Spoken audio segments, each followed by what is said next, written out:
This week on Erotic Awakening, Sex and BDSM, Charmed, and Better Dildos. Welcome to Erotic Awakening, an exploration of all things erotic.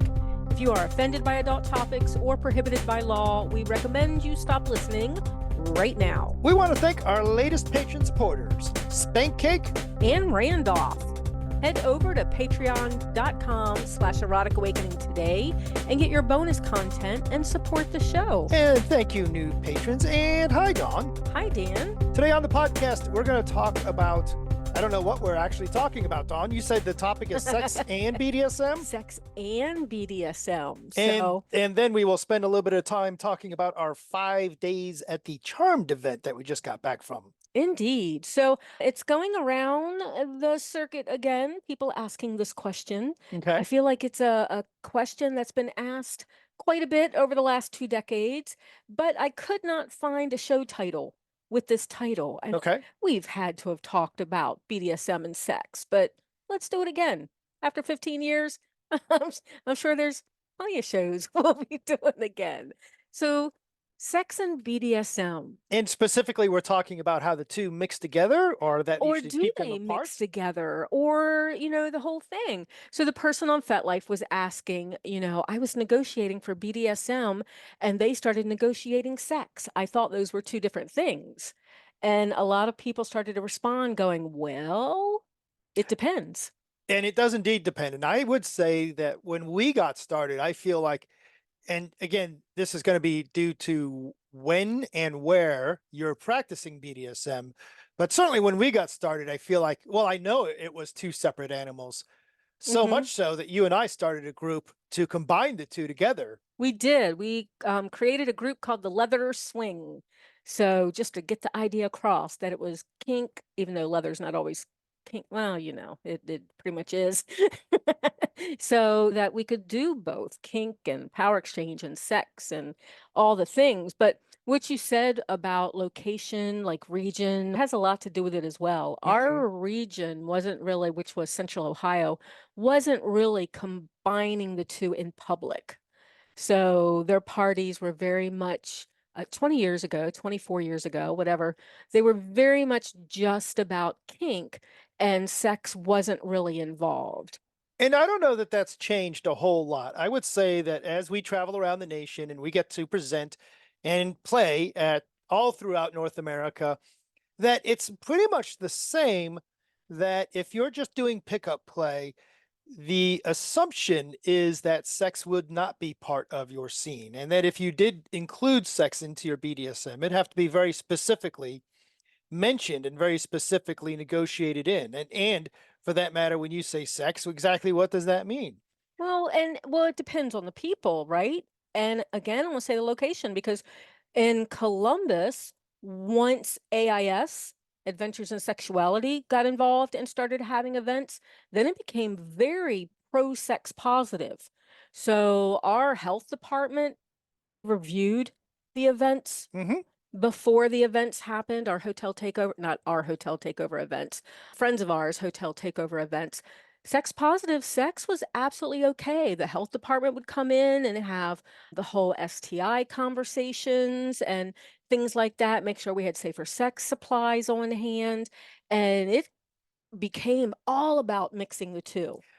You know what? I agree with you. And you could say the same for Kinky College currently, that it is very sex positive. But I would say that if I think about it, if I think about all the scenes that happen at an Adventures in Sexuality, a weekend, and I'm just going to vaguely guess based on the number of attendees and the amount of equipment and the number of hours the dungeon's open, that there is probably 100 scenes over a weekend. That is probably even underestimating That's itself, so right? underestimated.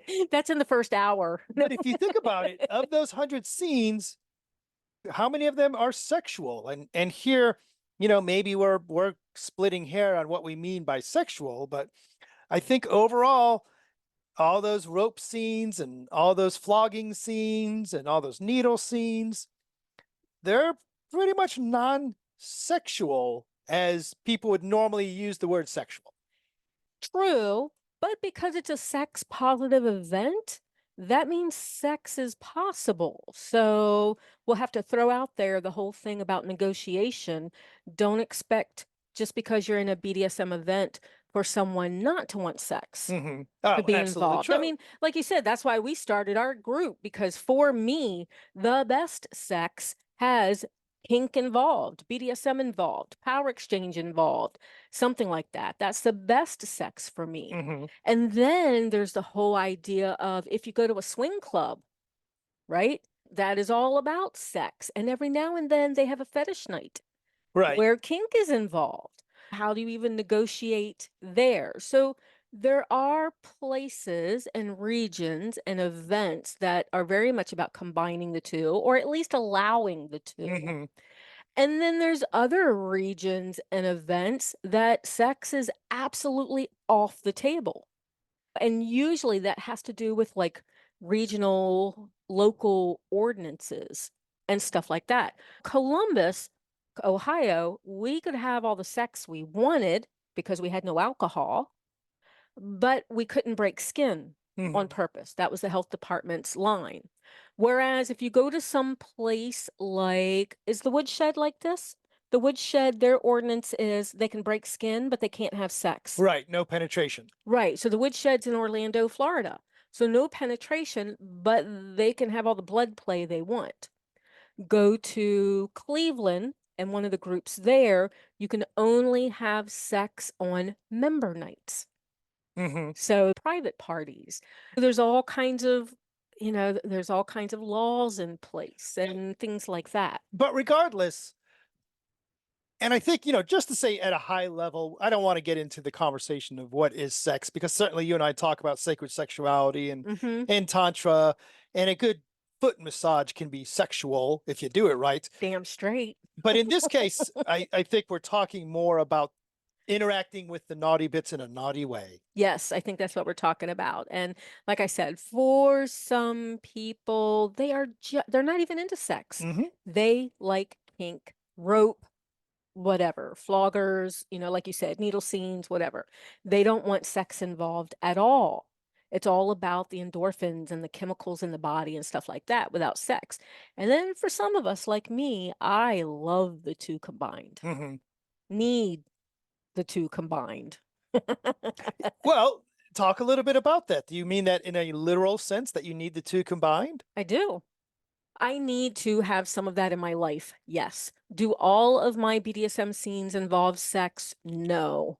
Mm-mm. So I have play partners that it is just about the BDSM, Hmm. just about the kink. I don't think I have any play partners or partners where my sex does not involve some sort of something. Some sort of something.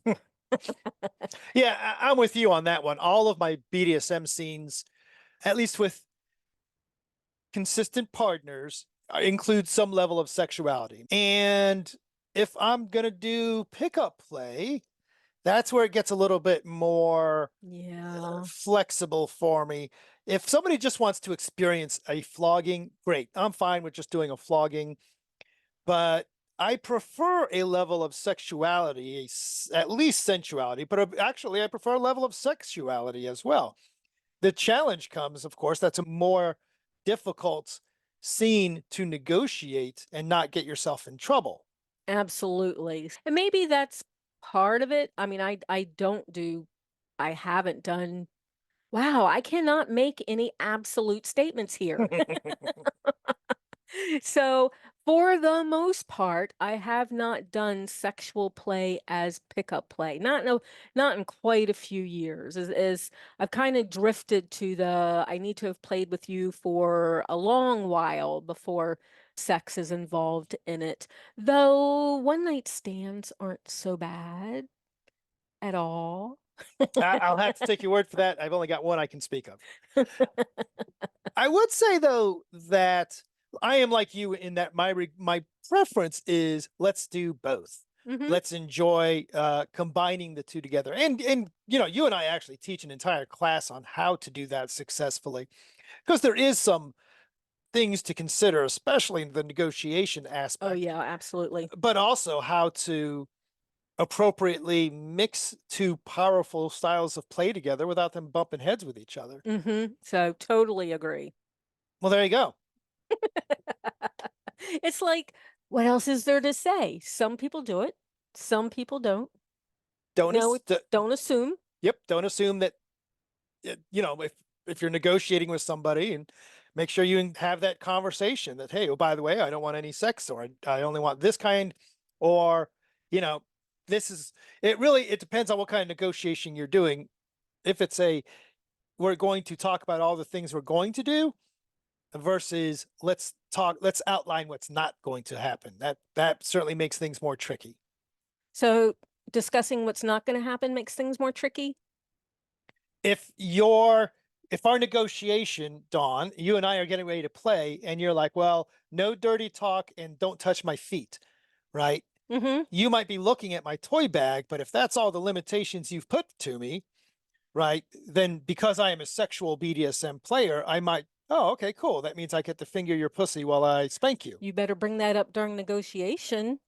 Absolutely. That's the point, right? Even if in a situation where the other person is negotiating as a let's not do these things, if you're planning on bringing a level of sexuality into it, the nature of BDSM normally, publicly, is that sex is not a standard. So if you're Right. planning on bringing that in, make sure that you point that out. That's very true. If I say, okay, so no needles, don't touch my feet, and then later you go and touch my hoo-ha, we're going to have problems, because don't assume that Right. sex is part of a scene. This is exactly what you're saying, right? So cool. Yeah, don't assume it is. If you want to watch us have sex in a scene, you What? can see us in a variety of in-person places like Maryland, Well, you know what? That's true. They could see us having sex in a scene. Arizona, Ohio, Pennsylvania, and Florida. Keep up with all our events, book news, discounts, and more via the Erotic Awakening newsletter. And get your EA shout out like Rand from Luxembourg, And Michael T. from Maryland. and Andy from California. Head over to eroticawakening.com and subscribe today. So Dawn, I know you're a big fan of, what's it called? The dragon dildos. What do you call those things? Bad Dragon. Bad Dragon. Yes. Did you know that there is somebody else out there that you should be checking out? There's probably a couple of places, but I'm assuming you have someone in mind. This one I am speaking of is specifically, it's MFA Designs. What is that? Monster Fuckers what? Monster Association. Yep, I can't tell. So I can't tell from here, but it's Monster Fucker something. So that's a win right there. Well, go find out yourself. Head over to mfa-designs.com and you'll be able to see the monstrous dildos that we're looking at right now. Some of them monster shaped, some of those, well, cock shaped, and no cock that I know. That other one looks like a sea urchin.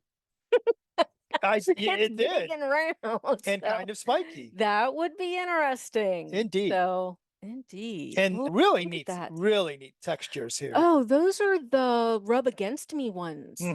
So, like, those would be great for, oh, yeah. Those are like clit stimulators. I like those. Those are monstery, evil looking.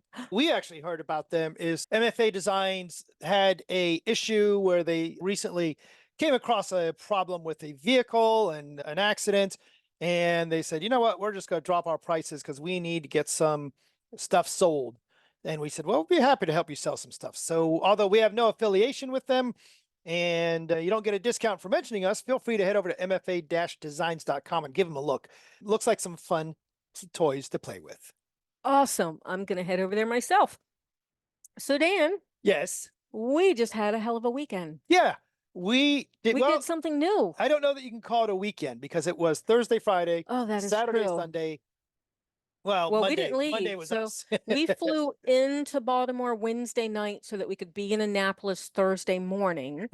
And then didn't fly out until Monday so that we could be there all day Sunday. And we did something that we have not done in 20 years, I'm going to say, because we've been going to events for probably about 24 years now. And it would have been near the beginning that we went to an event and didn't present. So probably our first event or our third event or something like that, where we didn't present or help out or volunteer or whatever. Though I Or did even vent demo bottom. or even demo bottom. True. At least I demo bottomed at the beginning. And the event you're talking about is something called Charmed. So Charmed is an event put on by Black Rose that is specific about hypnosis and kink, or what people call hypno kink, which obviously takes a lot less time to say. It does. And it was really neat situation of, that 4 days of classes of stuff that we just don't run into, stuff that we haven't interacted with, stuff where, and again, I think that you and I were both of the same mind that we get to be the students again. We get to be the Oh. noobs. And we ran into someone that we met at another event who's been presenting for a very long time. And it was her first time at a Hypno Kink event. And she was like us. She's like, "Oh, I get to be a sponge about something I know nothing about." And now you started studying this months back and then pulled me into it because you said I would be interested because it was stuff that I've done before, not knowing that's what I was doing, not the kink part of it, not the hypno kink part of it, but the skills that you learn to be a hypnotist, like a certified hypnotist, are things that I've been doing for like 20 years as a priestess and a guided meditation facilitator and things like that. I'm really interested in learning all these skills. So we went to a con and we didn't teach. And like we're like, "Ooh, we're going incognito. No one's going to know us." Yeah, that didn't happen for very long, but But mostly, it's certainly a different mostly. experience. And as people that listen to the podcast know, that Dawn, you and I are self-growth junkies. Mm-hmm. So the fact that we got to experience a lot of new things, and you might say, "Oh, I'm not into hypnosis, so I wouldn't be interested." But a lot of this is about neuro-linguistic programming. It's Mm-hmm. about psychology. It's It's it's about like trance work. it's about presence in a scene, it's about negotiation, it's about consent, because you can imagine with hypnosis, there's a lot about consent going on. Mhm. And I was actually impressed with this event because they're very much about consent. They even had a consent team.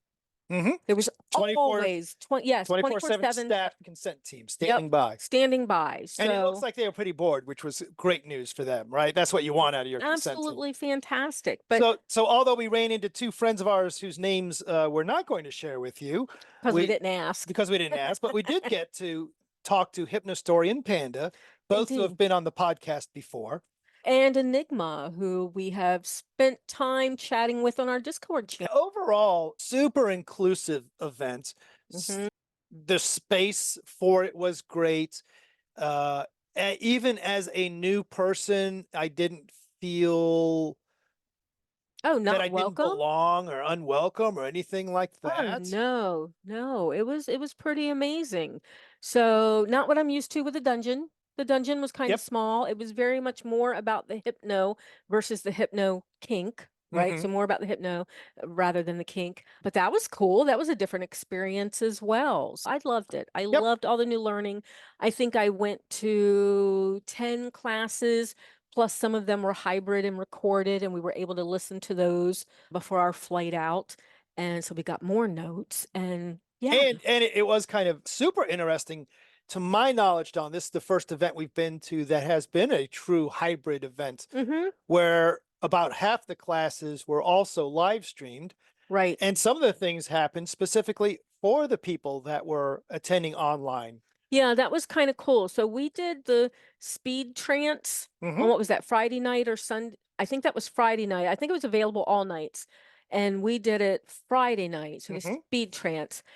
But yeah, the online part also had their own thing. So their own speed trance or speed social or something like that over there. That was just the online people. And then some of it was the hybrid.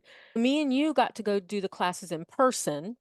And then one of your other partners attended online. And Mm-hmm. then some of the classes were only online, which means if we wanted to go see those, we would have to have gone back to our room and logged in, Yeah, which was kind of which interesting. is kind of neat. And it was nice that as you mentioned, one of my partners attended as well. So we got to coordinate what classes is everybody going to, so we could all Mhm. swap notes.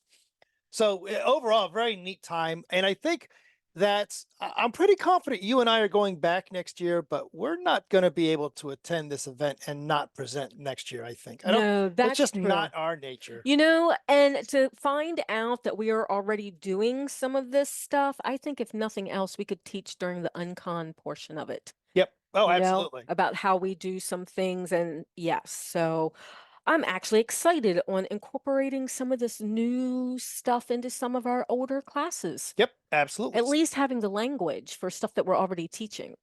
That's kind of amazing. And I feel like maybe we were just busy enough that had there been any tentacles or food on boobs posted to the Discord, did we just Oh, I think we did because I actually caught up on those this morning. well, there's a Definitely. wonderful series from W. Socrates about the, and I'm just going to call her the woman in purple.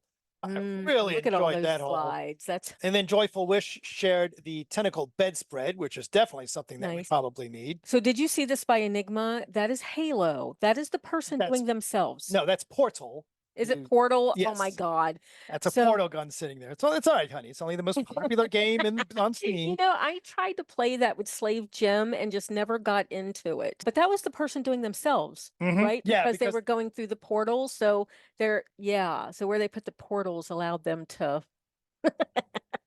It's so odd looking, and it took me a little bit to get to it. to answer Mel C's question, Sour Patch Kids, chocolates, and Ready Whip does count on food on boobs, according to the picture you've posted. So clearly the answer is yes there. Awesome. Plenty of stuff to look at and on our Discord channel. And we would love to chat. We have some great conversations going on there. And it's not all kink. We've got healthy kinksters, we've got resources, channels, and all kinds of stuff on there. So we also had a listener that texted me because some people have my text number. And especially if I've done lunch with them before. And this listener told me about his barbed wire scene with a sub that he Ooh. loved that sadism episode that we did because of the barbed wire. And I'm like, oh my God, that had to be so hot. And their response was, wait a minute, what are the letters?